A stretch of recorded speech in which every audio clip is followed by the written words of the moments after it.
ฝักตบกำลังไหลมานะครับจะรัดผู้ใดอ่ะจะรัดผู้ใดอ่ะสองด้วยอ่ะ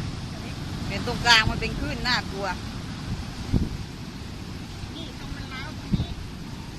ฝักตบกำลังไหลนะครับตอนนี้ฝักตบเดี๋ยวกระลอนนั่งมันก็ไปนะเนี่ย